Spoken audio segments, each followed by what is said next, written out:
The quiet man who changed everything. A man loses everything in a single afternoon. His job, his dignity, his purpose. Everyone assumes he'll crumble under the weight of institutional rejection. But what happens when someone stripped of external power discovers an internal strength that transforms not just himself, but an entire community? Get ready for a story that will challenge everything you think you know about resilience and influence. If this story resonates with you, subscribe now, because the transformation that follows will reshape how you view your own challenges. Marcus Chen had mopped the same corridor in Oak Ridge Correctional Facility for 11 years. His hands, weathered and steady, had traced patterns across linoleum floors with a rhythm that marked time more reliably than any clock. He understood the geography of shadows, the language of footsteps, the subtle shifts in atmosphere that preceded violence or peace. On a Tuesday afternoon, Warden Sullivan called him into an office that smelled of old coffee and institutional authority. The termination notice cited budget cuts, restructuring, efficiency measures, words that meant nothing and everything simultaneously. Marcus listened without protest, his face revealing neither surprise nor resentment. He simply nodded, returned his keys, and walked through gates that had framed his daily existence for over a decade. The inmates noticed immediately. Marcus had been more than a janitor. He had been a constant, a neutral presence who treated every man with identical quiet respect. He never flinched from the most hardened criminals, never showed favoritism toward those with lighter sentences. His consistency had created an unexpected equilibrium, a subtle order that no one fully appreciated until it vanished. 3 days after Marcus's departure, Raymond "Ice" Patterson disappeared from his cell. Ice controlled the Eastern Bloc through calculated intimidation and strategic violence. His absence created a vacuum that should have sparked immediate conflict. Instead, something stranger occurred. A peculiar silence settled over the facility, heavy with unspoken questions. Guards conducted searches. They interviewed cellmates, reviewed security footage, examined schedules and visitor logs. Ice had simply vanished during a routine count, leaving behind only his possessions arranged with unusual precision. No signs of struggle, no breached walls, no explanation. 2 weeks later, Marcus sat in a downtown library, surrounded by books he'd never had time to read.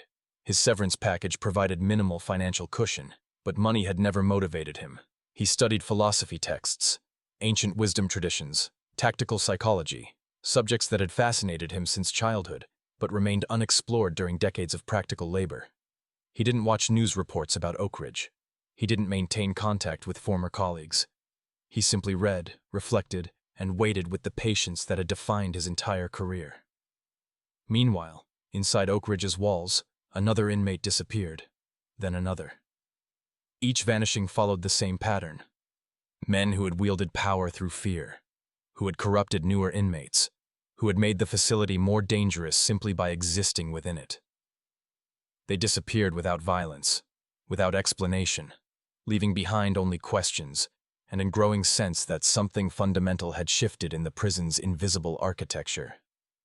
The connection between Marcus's firing and the disappearances remained invisible to everyone except those who understood that true power operates in silence, the architecture of invisible influence.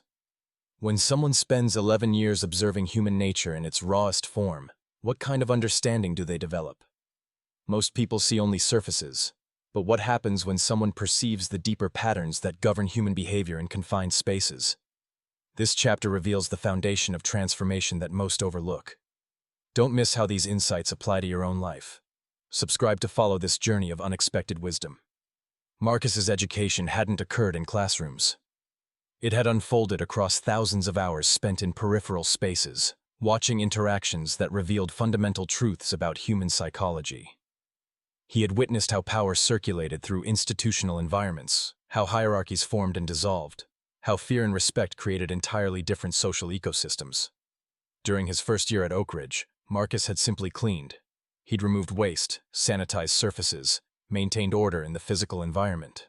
But gradually, he'd begun to notice patterns. Certain inmates gravitated toward specific spaces during moments of stress. Others established territories through subtle positioning rather than overt confrontation. The facility contained invisible maps of influence that shifted constantly based on perception rather than reality. He'd observed that truly dangerous men rarely advertised their capabilities. They moved with economy, spoke with precision, and understood that actual power required no demonstration. The loudest voices in any population were usually compensating for internal weakness. The quietest often held the deepest reserves of capability.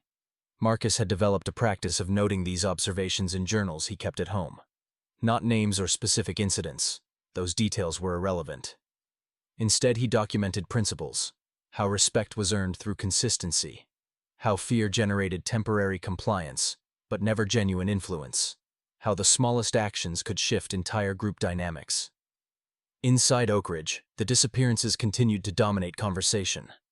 4 men had now vanished over 6 weeks, each one a figure who'd controlled territory through intimidation. The remaining power brokers grew paranoid, increasing their displays of dominance, which only accelerated their own isolation. Guards implemented new protocols, restricted movements, intensified surveillance.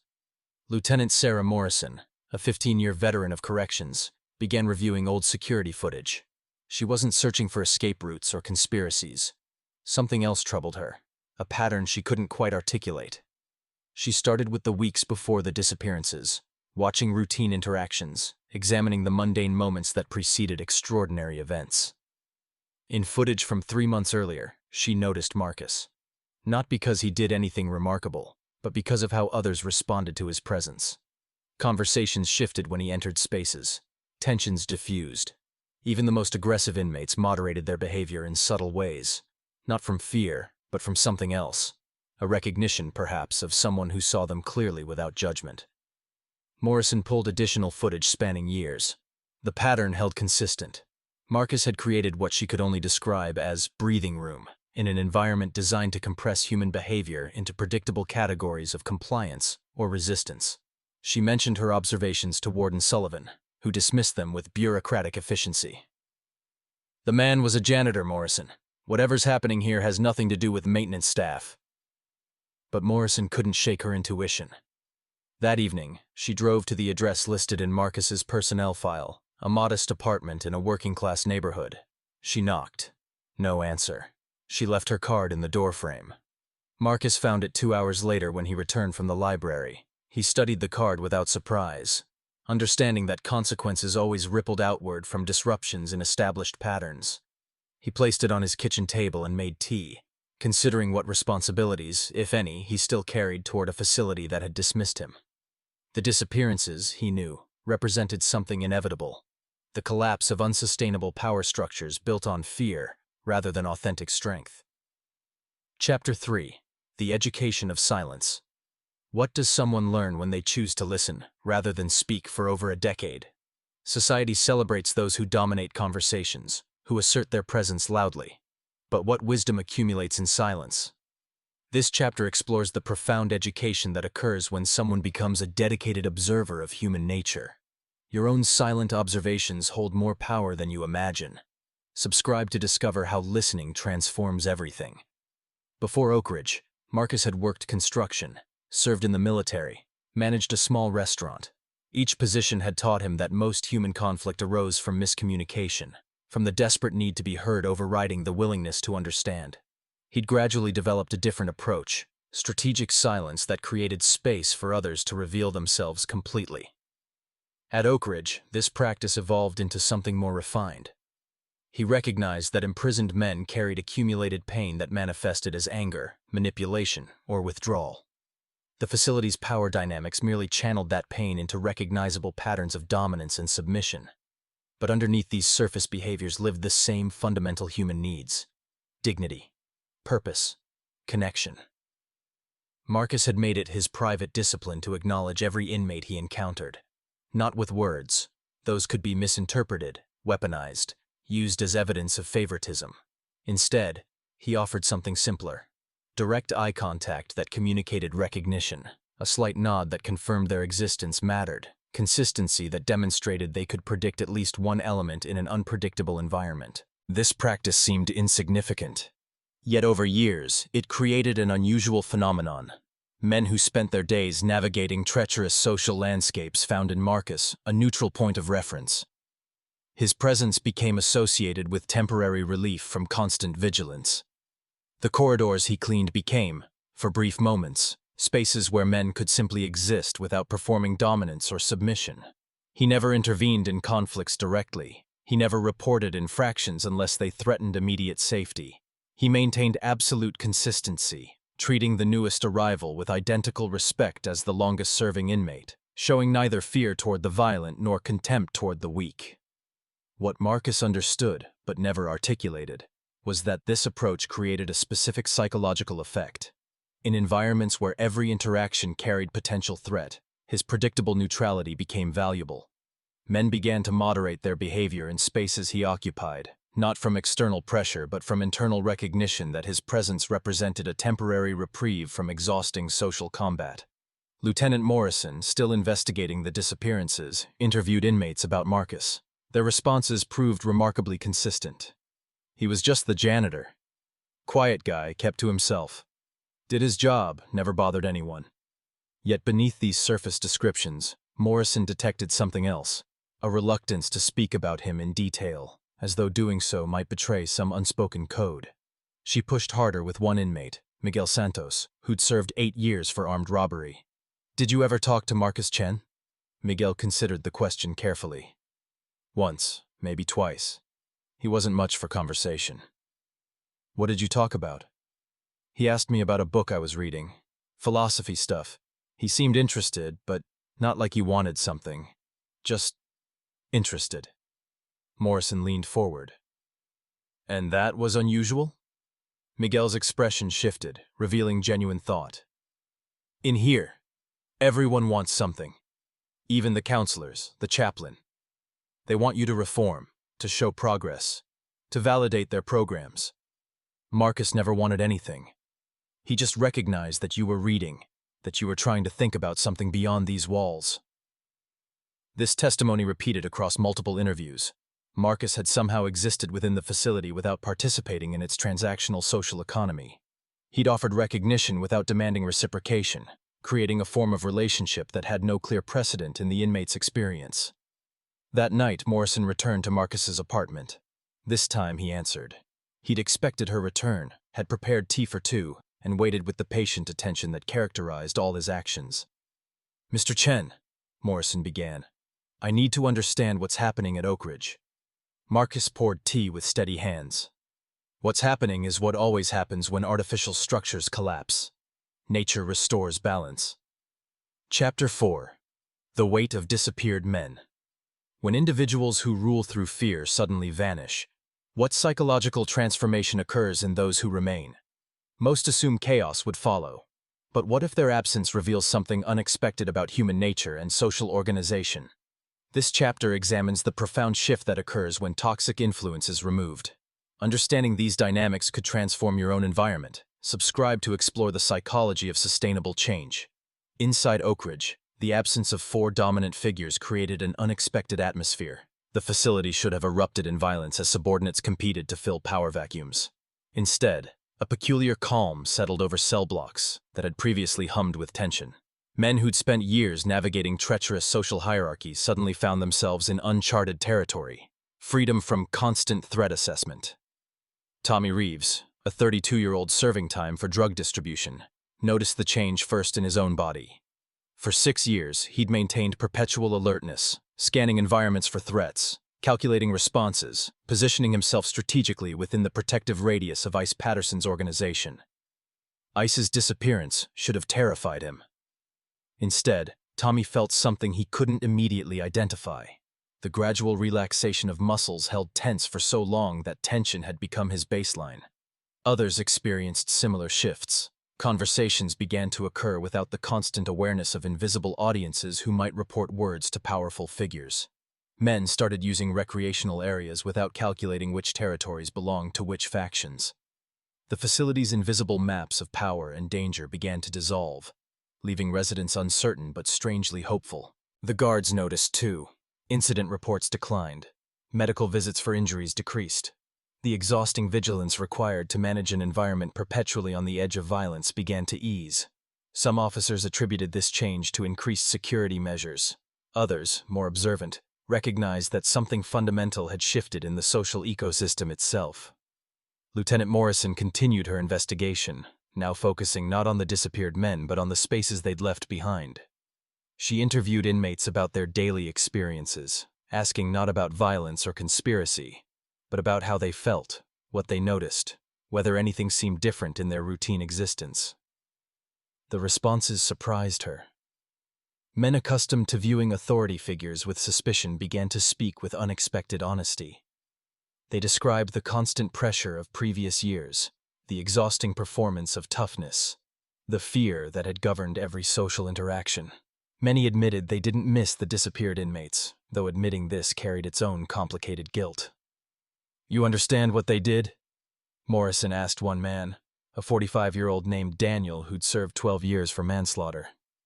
Ice Patterson ran protection rackets, extorted commissary money, ordered beatings. He made this place hell for vulnerable inmates. Daniel nodded slowly. "I know. I paid him for protection myself. But you're asking the wrong question, Lieutenant." "What's the right question?" "Not what they did. Why we allowed it.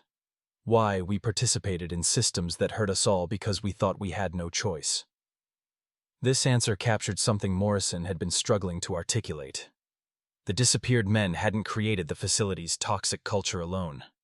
They'd been enabled by collective fear, by the belief that dominance hierarchies were inevitable, by the absence of alternative models for how imprisoned men might organize themselves. Marcus had understood this dynamic completely. He'd recognized that certain individuals served as keystones in architectures of fear, removed them carefully, and entire structures might reorganize around healthier principles. But removal alone wouldn't create transformation. That required people to recognize they'd always possessed the power to choose different patterns of relationship. In his apartment, Marcus continued his studies. He was reading about indigenous justice systems, restorative practices, communities that had maintained social cohesion without relying on punitive hierarchies. These weren't romantic fantasies. They were documented alternative approaches to human organization that valued collective well-being over individual domination. He knew the disappeared men hadn't been murdered or smuggled out of the facility. They'd been transferred quietly to other institutions through administrative processes he'd spent years understanding. His role hadn't been to orchestrate their removal. He lacked that authority. His role had been to document patterns carefully, to create detailed records of exploitation and violence, to ensure that when opportunities for transfer arose, the correct information reached decision-makers who might act on it. 11 years of patient observation had yielded extensive documentation. 11 years of carefully photographed injuries, quietly recorded conversations, meticulously noted patterns of extortion and violence, all delivered through anonymous channels to oversight bodies, advocacy organizations, journalists who specialized in criminal justice reform. The disappearances weren't mysterious. They were inevitable consequences of finally having sufficient evidence to justify action. Chapter 5. The Philosophy of Cleaning. What does it mean to maintain order in a place designed to contain disorder? Most see cleaning as mere maintenance. But what if approaching mundane work with philosophical intention creates profound psychological effects? This chapter reveals how the smallest actions, performed with disciplined awareness, can reshape entire environments. Your own daily work holds transformative potential you haven't recognized. Subscribe to discover the philosophy hidden in ordinary tasks. Marcus had learned his approach to cleaning from his grandmother, a woman who'd emigrated from Taiwan with nothing and built a life through precise attention to detail. She'd taught him that cleaning wasn't about removing dirt. It was about creating conditions where positive growth became possible. A clean space allowed clear thinking. Order in the external environment supported order in internal states. At Oak Ridge, he'd applied this philosophy with intentional rigor.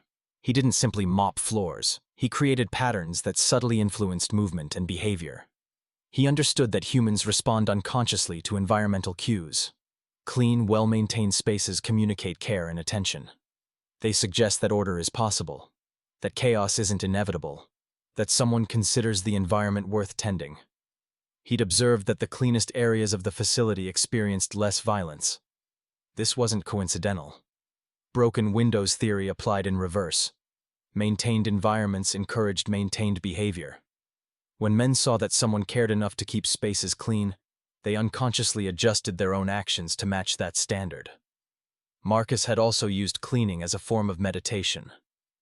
Each stroke of the mop became an opportunity for mindfulness, for presence, for the cultivation of inner stillness that proved crucial when navigating an environment saturated with aggression and pain. This inner discipline allowed him to remain centered regardless of external circumstances, to respond rather than react, to maintain his principles without rigidity. His approach to cleaning extended to how he organized supplies, maintained equipment, scheduled his routines. Everything followed carefully considered principles designed to maximize effectiveness while minimizing disruption. He'd studied efficiency systems, ergonomics, industrial psychology, bringing scholarly attention to work that others dismissed as menial. This dedication hadn't gone entirely unnoticed. Some inmates had recognized that his presence indicated more than custodial service. They'd watched him work with focused intention, never rushing, never cutting corners, treating each task with identical care regardless of visibility or supervision. This consistency communicated something valuable. That dignity resided in the quality of one's attention, not in the status of one's position. Lieutenant Morrison, still investigating connections between Marcus and the facility's transformation, obtained permission to review his work schedules and maintenance logs. What she discovered astonished her. His records demonstrated extraordinary attention to detail. Not just what he'd cleaned, but patterns of wear, traffic flow, areas requiring additional maintenance, subtle environmental factors that affected facility operations. More remarkably, his records correlated with incident reports. Areas he'd maintained most carefully showed lowest violence rates. Spaces where he'd spent extra time often preceded reductions in conflicts.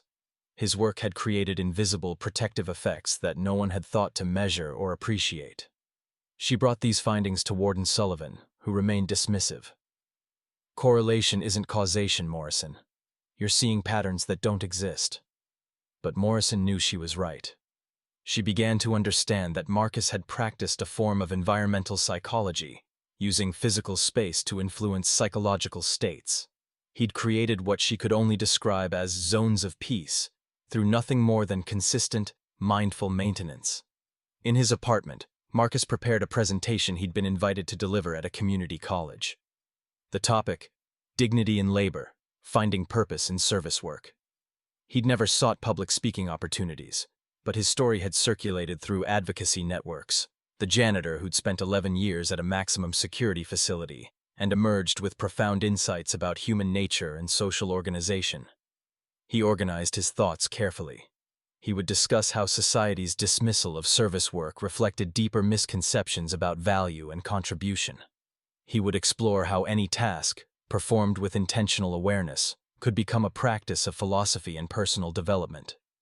He would explain that transformation often occurred not through dramatic intervention, but through steady, patient attention to foundational elements that others overlooked. The night before his presentation, he received a call from an unknown number. He answered to find Miguel Santos on the line, calling from Oak Ridge.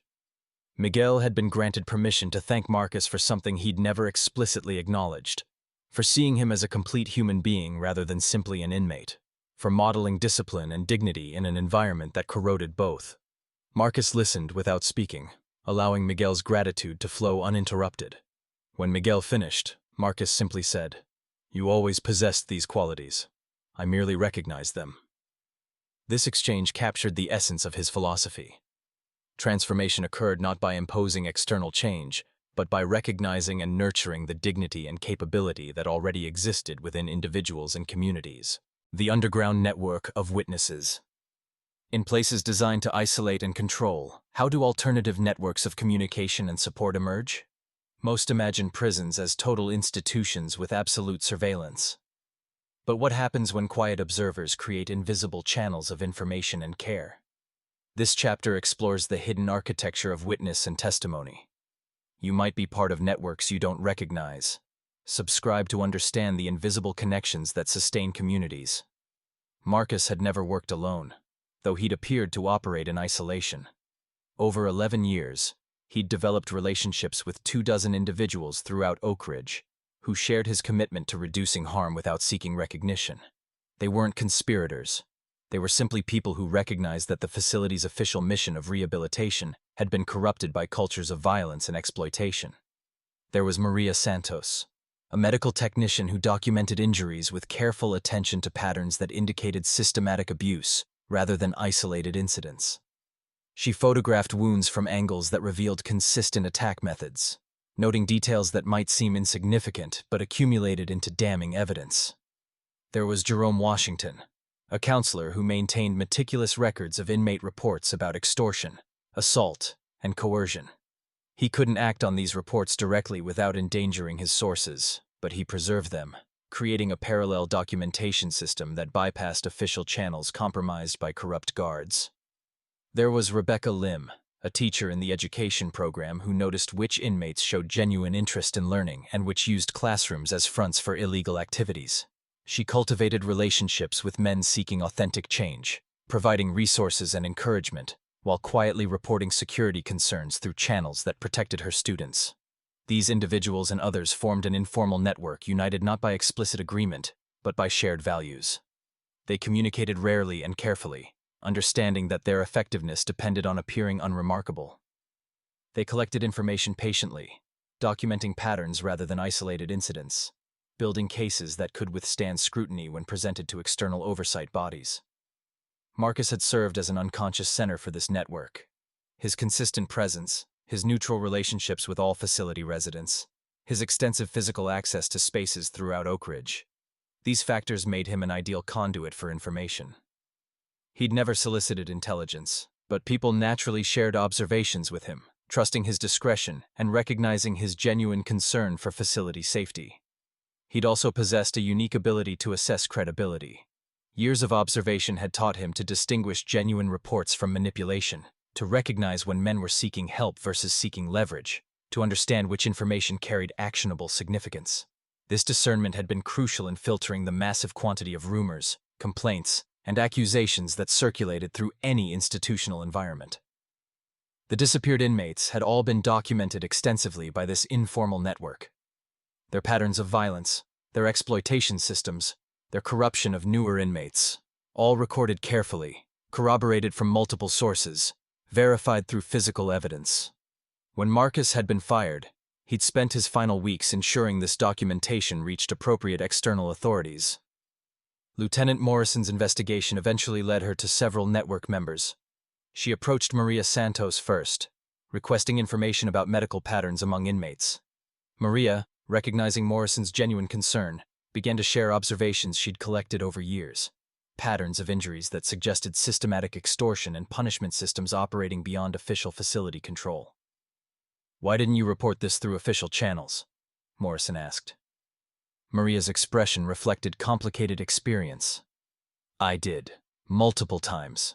Reports disappeared, got lost in bureaucratic processing, or generated investigations that inexplicably cleared the accused parties. I learned that some problems exist within institutional structures themselves. You can't fix them by working through those same structures." This answer troubled Morrison deeply. She'd served at Oak Ridge for 15 years, believing in the facility's official mission, trusting that oversight systems functioned properly. Discovering that parallel documentation networks existed because official channels had failed challenged her fundamental assumptions about her own role and effectiveness. She expanded her investigation, speaking quietly with counselors, teachers, administrative staff who might have observed patterns she'd missed. What she discovered was extensive, an entire alternative system of monitoring and documentation that had operated invisibly alongside official procedures, created by people who cared deeply about their work, but had lost faith in institutional responses. Marcus, learning of Morrison's investigation through his continuing informal contacts, felt cautiously optimistic. The disappeared inmates had been symptoms of systemic problems, not the disease itself. True transformation required institutional reform, not just removal of particularly toxic individuals.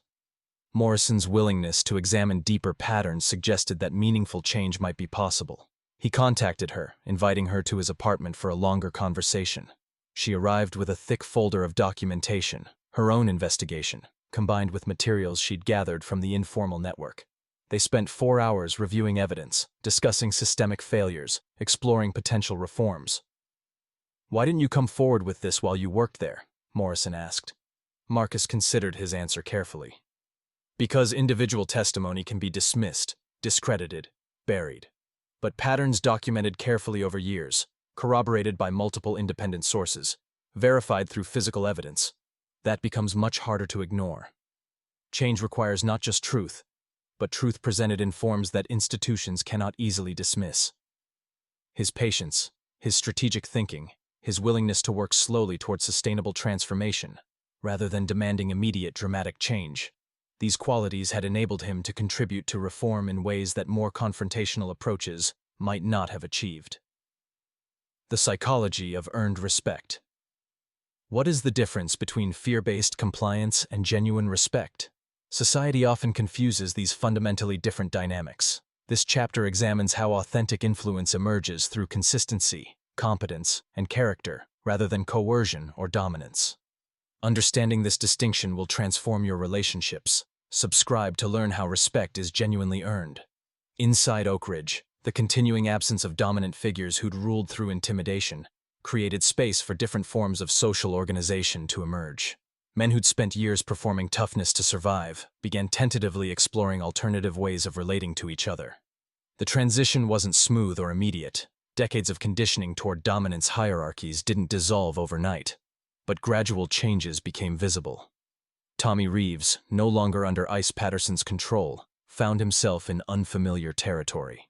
For 6 years, his identity had been defined by his position within Ice's organization, protected but subordinate, safe but constrained. Now he faced a question he'd avoided since arriving at Oak Ridge. Who was he when not defined by relationships to more powerful men?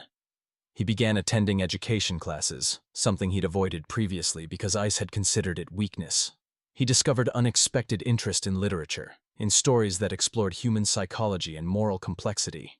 Reading gave him language for experiences he'd never known how to articulate.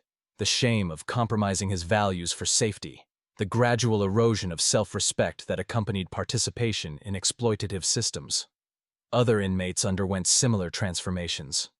Miguel Santos started a discussion group focused on restorative justice principles. Men gathered voluntarily to discuss accountability, harm, and rehabilitation in ways that official programming had never achieved. These conversations were sometimes painful, often confrontational, but they occurred without the underlying threat of violence that had previously contaminated all social interaction. Daniel, the manslaughter offender who'd spoken with Morrison, began mentoring younger inmates. His approach emphasized practical wisdom, how to maintain dignity in degrading circumstances, how to resist pressures toward violence, how to use time productively rather than simply enduring it. His credibility came not from dominance but from genuine experience and hard-won insight. These developments weren't universal. Some inmates continued to seek power through traditional methods, attempting to establish new dominance hierarchies. But they encountered unexpected resistance. Men who'd previously submitted to such structures began declining to participate, choosing isolation over subordination, risking vulnerability rather than accepting protection that came with strings attached. This shift fascinated Marcus when he heard about it through his continuing informal contacts. He recognized it as evidence of what he'd always believed, that humans naturally organize themselves around principles of reciprocity and mutual respect when given alternatives to fear-based systems. The disappeared inmates hadn't created toxic culture.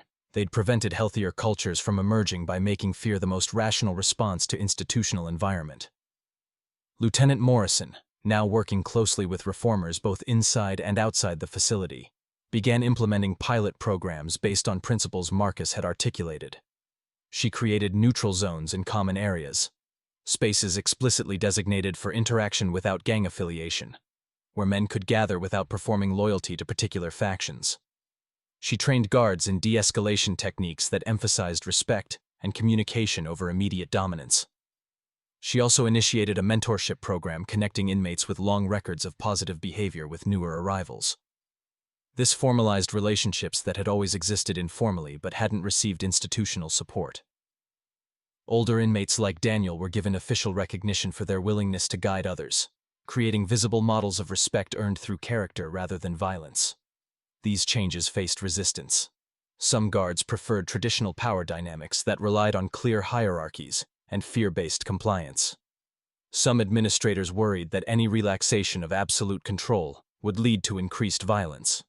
Morrison had to fight for each reform, presenting documentation, citing research, leveraging the facility's improved incident rates as evidence that her approaches worked. Marcus watched these developments with quiet satisfaction. He'd never sought credit for his contributions, never desired recognition for his years of patient observation and documentation. He'd simply wanted to reduce harm, to create conditions where men might maintain dignity despite impossible circumstances, to demonstrate that even in institutions designed to dehumanize, human connection and growth remained possible. He received a letter from Tommy Reeves, who'd somehow obtained his address. Tommy wrote about his transformation, about discovering that identity didn't require dominance, about learning that respect based on genuine character felt entirely different from fear-based compliance. He thanked Marcus for modeling a different way of existing in the world. Present, attentive, consistent, neither aggressive nor submissive, simply grounded in clear principles. Marcus replied briefly, encouraging Tommy to continue his education and to recognize that his transformation wasn't about becoming someone different, but about reconnecting with capacities he'd always possessed but had learned to suppress for survival. Strength, Marcus wrote, is ultimately about integration, bringing all parts of yourself into alignment with your deepest values. This wisdom, earned through decades of observation and personal practice, captured the essential truth that Marcus had lived throughout his career. Authentic power came not from dominating others, but from mastering oneself. The cost of transformation. Every meaningful change carries weight and consequence. What happens when systems designed to maintain control begin to transform? This chapter explores the difficult middle stages of reform, the resistance, the setbacks, the courage required to persist when change remains incomplete and uncertain. Your own transformations will face similar challenges. Subscribe to understand how to navigate resistance and persist through difficulty. 6 months after Marcus's termination, Oak Ridge existed in complicated transition. The facility had improved measurably. Violence had decreased, educational program participation had increased, and formal complaints about guard behavior had declined. Yet these improvements generated unexpected opposition from those invested in traditional approaches to corrections. A coalition of senior guards filed grievances arguing that Morrison's reforms undermined security. They claimed that neutral zones and mentorship programs created opportunities for gang coordination, that de-escalation training reduced their authority, that the facility's improved statistics reflected manipulation rather than genuine change. Their concerns weren't entirely cynical.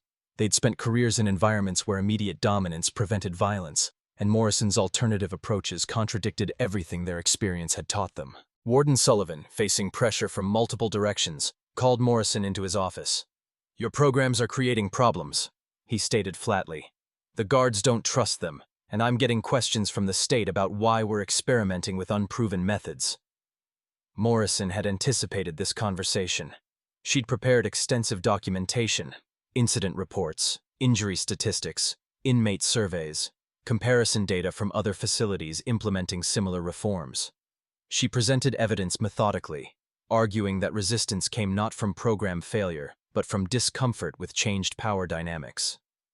"With respect, Warden, the guards' concerns reflect their adjustment difficulties, not security threats. We're asking them to develop new skills: communication, relationship building, de-escalation. Those skills are harder than simply imposing authority through intimidation.